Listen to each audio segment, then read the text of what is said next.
If there was one book that can teach you everything there is to obtaining influence on your social media platforms and your business, that would be the new and expanded book Influence by Robert B. Cialdini.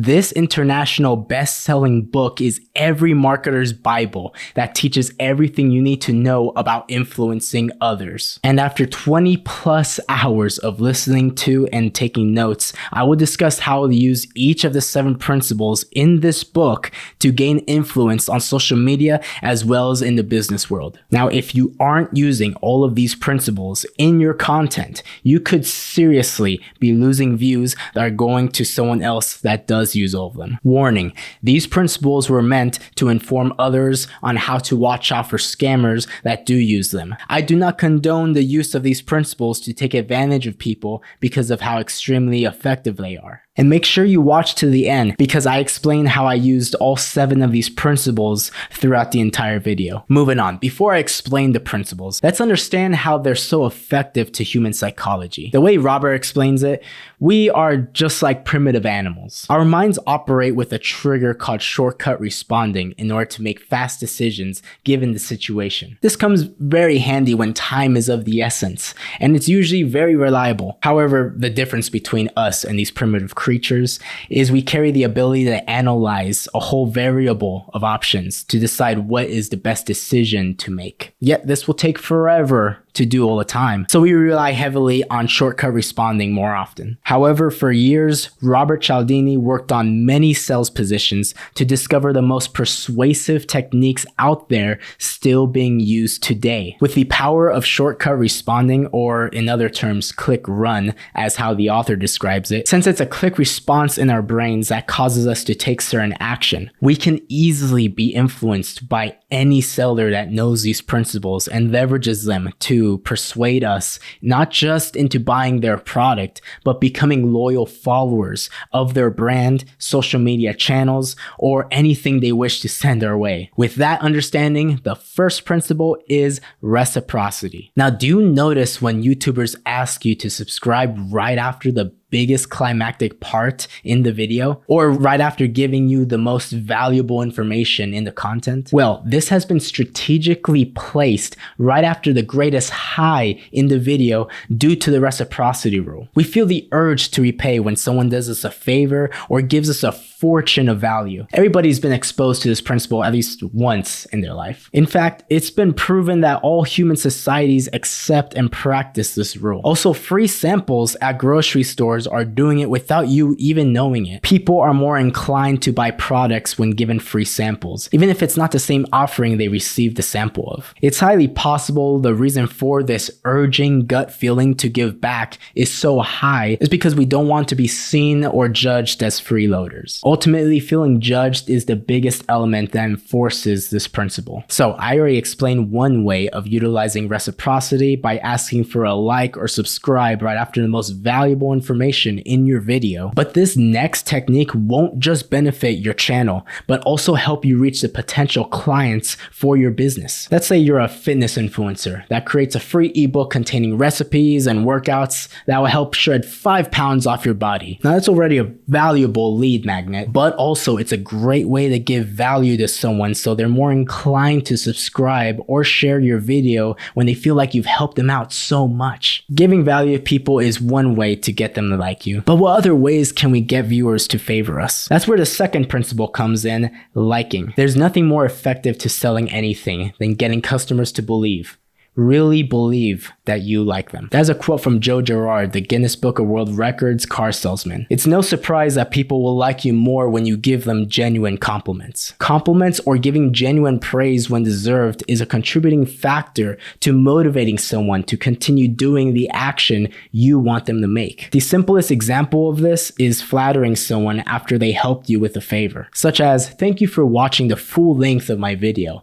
Not many people are as dedicated to learning about this as you are." This statement validates the viewer and sets them on the mindset that they are the type of person to watch the full length of your content in order to absorb everything that others aren't doing. Now, if you've seen Iman Gadzhi's videos, he uses another strategy of the liking principle that enforces the kind of decisions you want your audience to make, and it's called altercasting. First thing he says is, "So, You want to become a millionaire in your 20s. You are so close. You are doing so many things right. He's assigning a role to you in the hopes that you will act accordingly to that role. When telling someone what kind of person they are, they most likely will behave that way, especially if it's in a positive light. Sharing similarities with your audience will also get them to see you more as their friend. When we relate to someone, it can be the best way to feel a connecting bond between one another. A lot of times, that's all you need to get people to support you, since the ones that are the most loyal to you are your friends and the people who care about you. Studies show that 92% of consumers trust product recommendations more from someone they know, such as a friend. The liking principle can also create a halo effect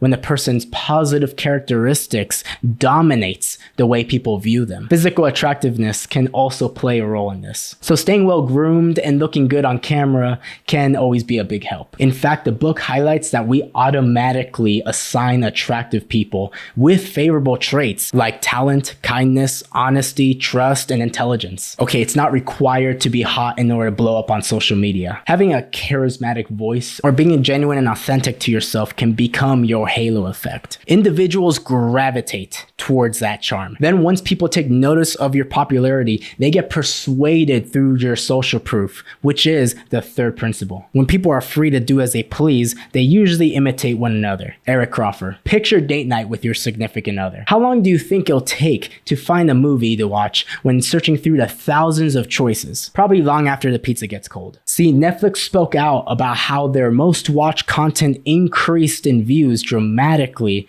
once the platform announced its popularity in the homepage. This drives incentive to pick a specific choice rather than deal with the massive selection in their platform. Not just that, but highly successful salesperson Cavett Roberts said, since 95% of people are imitators and only 5% are initiators, people are more persuaded by the action of others than any proof we could offer. The rich get richer. I'm sure you've heard that before.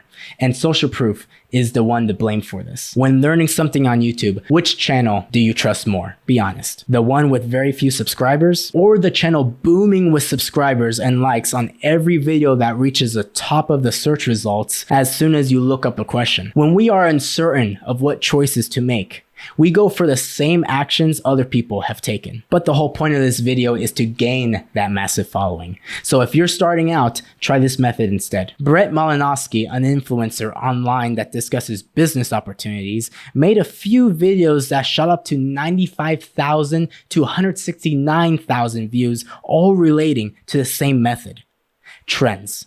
He made content that gave people hope of a chance to make loads of money by hopping on the newest trend before it gets overly saturated. This got eyes locked on him, since trends don't last long, which builds serious urgency to react. Unlike regular social proof, trends provide access to what's called future social proof. See, when a small majority of people are doing something, nobody cares, unless someone notices the possibility of it becoming a trend in the future. Then everyone pays attention even faster than other principles of influence. When we notice a change, it's expected to continue going in the same direction, which makes it a trend. So how do we spot trends for our content? Well, Gary Vee stays up to date on what could possibly start trending by simply watching what's on the main social media apps. You're not doing this just to watch what you're interested in, rather what everyone else is interested in. Next, when making content, be sure to provide the facts and evidence that you have to ensure people this is a future trend. Emphasize how more people are becoming interested in this topic, as well as how other people can find success in it. But you know what? Maybe you don't have a trend. Well, that's okay, because you can still use regular social proof to your advantage,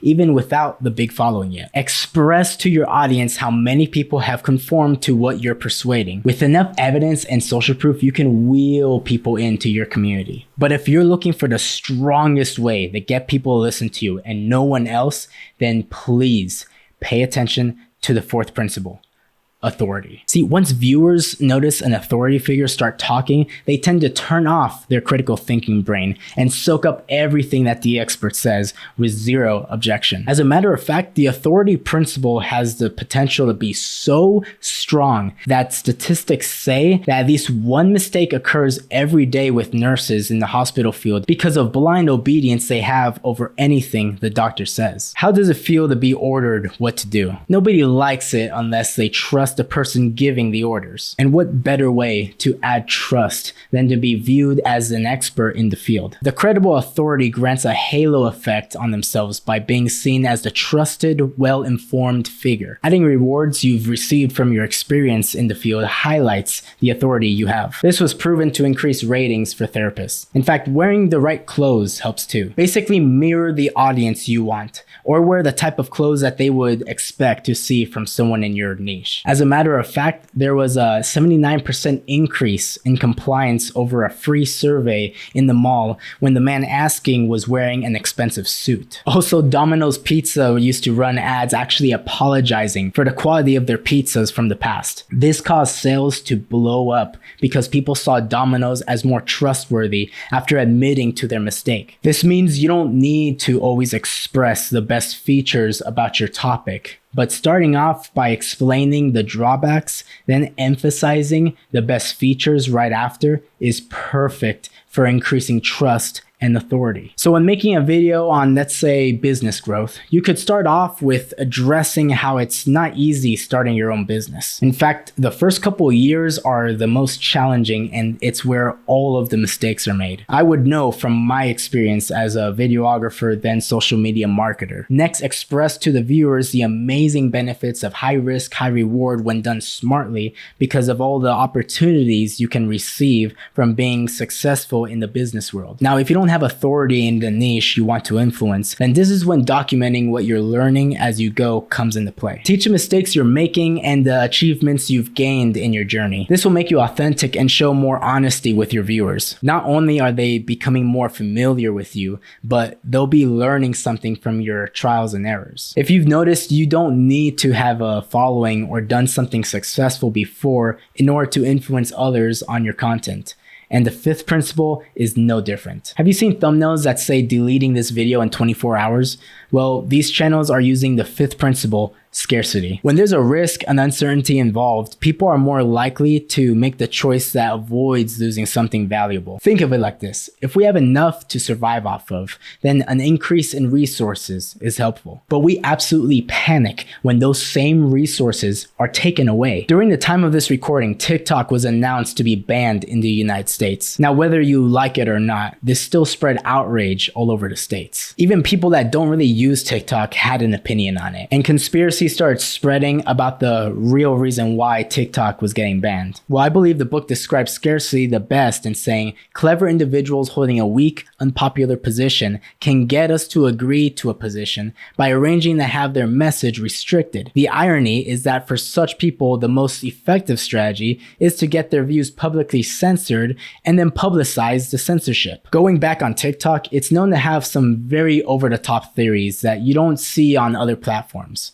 Whether these theories are true or false, the censorship of them sparks outrage in people feeling like the world is trying to cover this up. Understanding that, mentioning in your content that other people in your niche don't want you learning what you're about to teach them, and you're not sure how long you'll keep this video up for, can create scarcity. But if that's too extreme for you, then try enforcing how you must act fast for another reason, such as competing with other people, or the longer you wait, the harder it'll be to accomplish your goal. I remember actually falling for this old trick in middle school. See, I was a diehard fan of the YouTube channel Film Riot. It was one of the very few filmmaking channels out there at the time, and all I wanted to do growing up was filmmaking. So once they announced that they'll be selling their 5-year anniversary poster with the signatures of the members in the cast, you already know I had no choice but to buy one, which I still have to this day. But the limited numbers of posters wasn't the only method of scarcity Film Riot used. There was a second method done also. The value increased because of the autographs that were written on the posters. So look for ways to show the limitations of something with high value you possess in your content. Finally, the last method of scarcity is the competition for the resources. Just like what I've discussed when talking about trends, it can bring the same effect to audience members reacting blindly and fast to what you're saying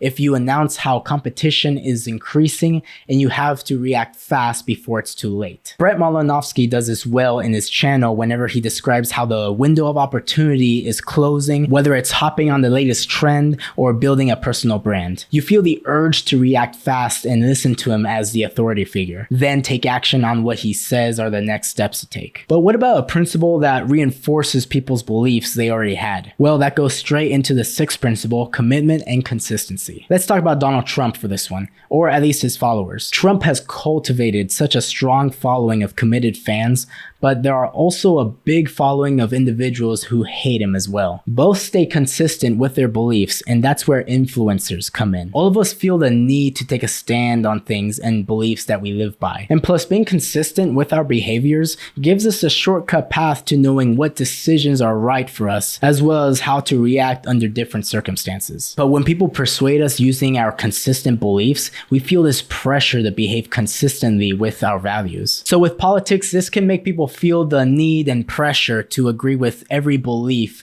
the politician they support is enforcing. Robert also explains another tactic from this principle called the foot in the door technique. This is when you make a small request, then follow up with a larger one. When agreeing to a small request, you're more likely to feel obligated to stay consistent with your actions. Many salespeople use this, and you can too. When a donation office calls asking you how you're doing, most likely you say, "I'm fine," or "I'm doing good." So the caller responds by asking if you'd be willing to donate to the less fortunate people out there. Since you're doing so fine and good, you get this gut feeling that you have to do something for people that are not doing as amazing as you are. So how do we apply this to content creating? Well, starting off small by asking for someone to subscribe or simply like your video can be a good way to start, increasing the chance of them clicking on another one of your videos. If the viewer watches your channel more often, your values and ethics become their values and ethics. If the audience relates to your content, then trust and reliability will grow. This influences them to mirror you and can increase your chance of making a sale to them. Commitment and consistency help steer your followers towards your brand when they feel similar to you. We're so close to the end of all 7 principles, and you should be proud because your patience and willingness to learn is what will reach you more success. I want to say thanks for still sticking around, and if you haven't already, all I ask is to please share this video with someone that can benefit from the content tips or business methods taught here. It took over a month analyzing this book to grasp the value it will bring to content creators. So please share this information to other people. Thanks again. Finally, the last principle is honestly so simple, and usually it's the first thing creators should consider before creating content. When starting a brand, you don't want to just attract anyone with random videos going over different niche topics because there will be no consistency with your viewership. You need to set your eye on a targeted group of people that you understand how they think and what they want so you can help them the best. This is the power of the 7th principle. Unity. In other terms, it's the community you join and grow. The book calls this we-based groups since you would consider your community as we instead of just I or me. Once inside a we-based group, you'll receive more agreement, trust, liking, cooperation, forgiveness, and much more because your values align with your groups. If we look at the people that carry the most influence on social media, it's usually the ones that are a big part of one specific community. Look at Alex Hormozi, who rules the business world with his influence, or Mark Manson that reaches out to the community of self-help. These high authorities run the show and set the example for everyone else in the we-based group. So I've mentioned how you should be relatable with your certain group. A great way to enforce that is by addressing all of the suffering you've endured that's similar to what your audience has endured. Alex Hormozi always talks about how much he's lost from growing his business and the painstaking hours he's had to suffer through running his own gym in the beginning. His audience relates to the experience or knowledge that starting any business takes hard work and years out of your life. One last fundamental I'll hit on is what's called System 1 and System 2 based thinking. These systems trigger different types of thinking from from people. And if you're struggling to find your audience, it could be because you're using the wrong system for the wrong audience. For system 1, you are targeting the emotional side of people's brains. This includes fast-thinking, intuitive people. Expressing to your viewers the happiness and fulfillment they'll get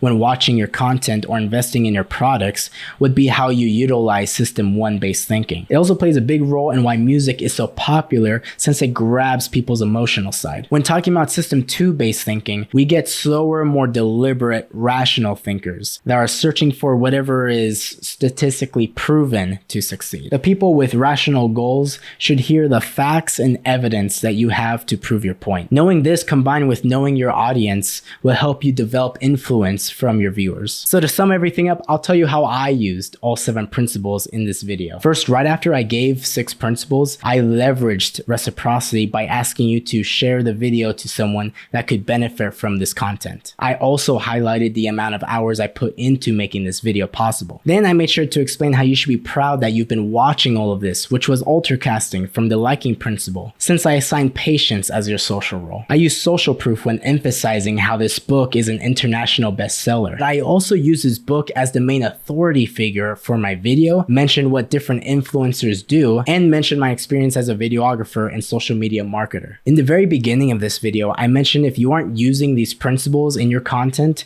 you could be losing views, which was scarcity I included right off the bat. Then using the commitment technique, I recommended that if you want the strongest principle out there to grow on social media, then you have to pay attention to the 4th principle. Finally, instead of making this video for anyone that wants to learn psychology, I made sure to tailor these principles for people that solely want to grow on social media and expand their business. By mastering these principles, you won't just effectively navigate how to become the ultimate influencer on social media, but you'll be able to enhance your brand's influence with business and in life. Now, I've touched on a few controversial topics here with Donald Trump and his influence on politics, as well as TikTok's ban. But if you want a full-length discussion on the effects of controversy in content creation, then click this video right here. I'm Marco Zavala, and I'll catch you all there. Take care.